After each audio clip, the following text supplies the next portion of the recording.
We've had some issues with pumps looking like they're allowing too much air through the tubing and not alarming, but I wanted to explain those and start with making sure that you prime your tubing slowly to avoid air bubbles, making sure that you're not agitating your IV solution as much as possible, and also opening the vent, especially on viscous fluids, to avoid air entering the line from the pressure.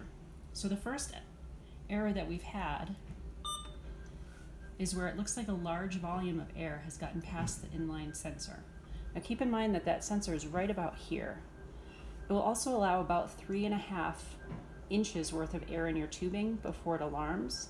And that sounds like a lot, but it's probably about 1 centimeter cc. So it will eventually alarm, but if you can see, it looks like air has gotten past that sensor, and it has, but that's okay because it's still within that amount that is allowed by the pump. The second error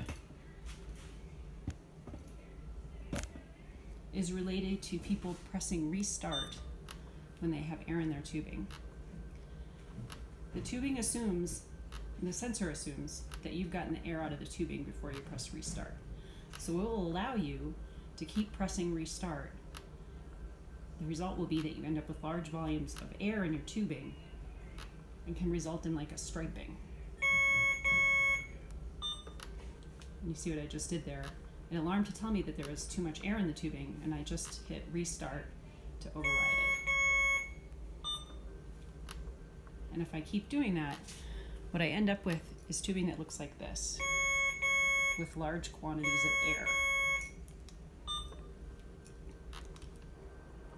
in the tubing along with fluid. So it's important when it's alarming like that to not restart it, but to actually stop the pump and take a look at it and figure out what's going on.